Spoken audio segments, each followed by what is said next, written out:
நீங்களும் நானும் ஒரு காலத்தில் சபிக்கப்பட்ட கூட்டம்தான், ஆண்டவருக்கு பிரியமில்லாத கூட்டம்தான். உலகத்தின் மீது ஆசை இப்பயும் இருக்க தான் செய்யுது, இல்லாமையா இருக்கு?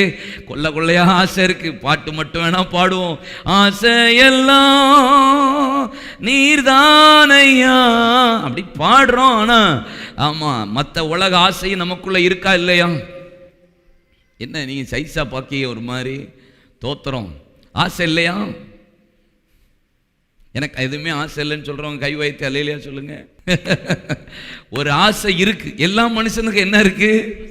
ஏதோ ஒரு ஆசை பிடிச்சி மனுஷனை வாட்டதான் செய்யுது. உலக பொருளோ, உலக ஆசீர்வாதமோ, ஒரு சுதந்திரமோ, ஏதோ ஒரு ஆசை மனுஷனுக்குள்ள இருக்கிறது. நாமளும் இப்படிப்பட்ட ஒரு கூட்டத்தில் தான் இருந்தோம். அந்நியரும் புறம்பாக்கப்பட்ட சந்ததிகளாகத்தான் இருந்தோம். வாக்கு தத்தத்துக்கு புறம்பாக்கப்பட்ட பிள்ளைகளாக தான் இருந்தோம். சபிக்கப்பட்ட சந்ததியாக இருந்தோம். உலக ஆசீர்வாதத்தின் மீது அதிகமாக நாட்டமாக அடைந்து உலகத்திற்கு பின்பாக ஓடிக்கொண்டிருந்த சந்ததியாகத்தான் இருந்தோம்.